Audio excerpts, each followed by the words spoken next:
Hello, it's my third update from COP, and thanks to the Eco Congregation Scotland, I was able to get a pass into the blue zone. That's the inner zone at the COP.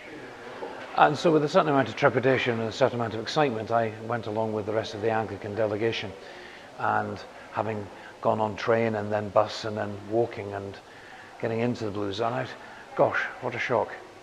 I walked into the first part, and it was just like being at the old Aberdeen fishing exhibition. It was just surrounded by different countries with different stalls trying to tell us how good they were, or how important the work they were doing. Now clearly there was also, when I walked around, a significant number of people who are doing fantastic work in relation to the environment around them.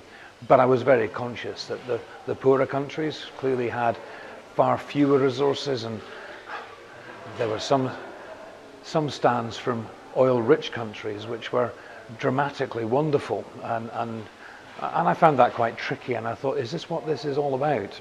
There's people here simply selling the products they have. But as the day wore on, and I moved through into the conversation rooms at the back, into meeting rooms, met with the Papal Nuncio and others, and began to see the people from all around the world sitting, talking, conversing, sitting surrounded by pieces of paper as they went through the documentation, watching people running around, watching all the hard work taking place. And then I suddenly realized that people were smiling, they were waving. People came up to me and said, who was I, and where was I a bishop?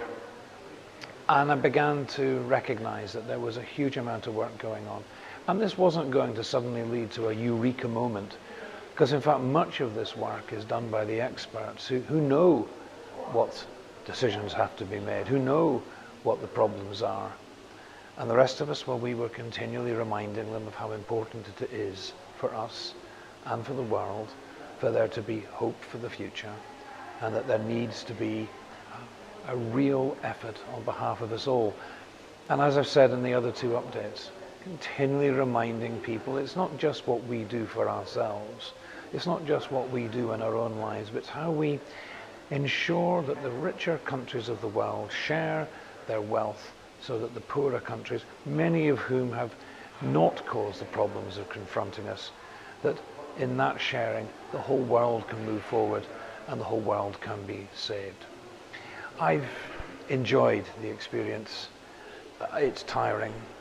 I think the Blue Zone was an eye-opener. I'm thankful to have been in there, and thankful to have shared that with many people, many of them now, those who are wanting to continue speaking to us. So keep praying, keep checking, but remember that when the COP is over, things will still need to happen, we'll still need to work, we'll still need to do the things we need to do, and we need to do that hopefully, because we are the people of hope, people of faith, are people of hope. Bless you all. Take care. God bless.